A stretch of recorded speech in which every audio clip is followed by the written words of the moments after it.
மனைவி என்பது குடும்பம் என்பது ஒரு அங்கம். 2 பேரும் சேர்ந்து வாழ்க்கையை வாழ வேண்டிய ஒரு விஷயம். நிறைய விஷயங்களில் அவங்களுக்குள்ளே குடும்பத்தில் அடிக்கடி தகராறு வருவதற்கு என்ன காரணம் என்றால் அவாய்டிங் ரெஸ்பான்சிபிலிட்டிஸ்.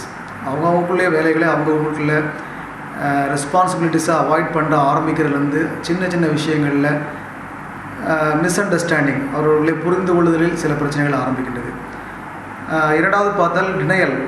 ஸோ அவங்களோட ஆரம்பத்தில் சின்ன பிரச்சனை வரும் பொழுது தங்களுடைய தவறுகளை தாங்கள் ஏற்றுக்கொள்ள மறுப்பது, தன்னுடைய ஒரு குறைபாடு இருக்கிறது, தன்னிடத்திலே ஒரு தேவையில்லாத விஷயம் இருக்கிறது என்று சொல்லி அந்த குறைபாடுகளை ஒத்துக்கொள்ளாமல் பிறர் மீது பழி போடுவது, கணவன் மனைவி மீதோ அல்லது மனைவி கணவன் மீதோ பழி போடும் பொழுது, பிளேம் பண்ணும்பொழுது, அல்லது ப்ரொஜெக்ஷன் என்று சொல்லுவோம், தங்களுடைய குறைகளை மற்றவர்களிடத்தில் சுட்டி காமிப்பது. அதன் மூலமாக ஆரம்ப கட்டத்திலே சின்ன சின்ன சின்ன பிரச்சனைகள் எல்லாம் முற்றி பெரிய பிரச்சனைகள் வர அளவுக்கு 2 பேருக்கும் வந்து விடுகிறது. மேலும் இப்போதே உள்ள காலகட்டங்களில் கணவன் மனைவி 2 பேரும் வேலை பார்த்து கொண்டிருக்கிற சூழ்நிலைகளிலே 2 பேரும் ஒன்றாக சேர்ந்து இருக்கக்கூடிய நேரங்கள் மிகவும் குறைவாக இருக்கக்கூடும். ஸோ அவங்க 2 பேரும் அவங்களுக்கு தனிப்பட்ட முறையிலே ஒருத்தர் பரஸ்பரம் புரிந்து கொள்வதற்கு நேரங்கள் செலவழிக்கிறது மிகவும் குறைவாக இருப்பது இது ஒரு காரணம்.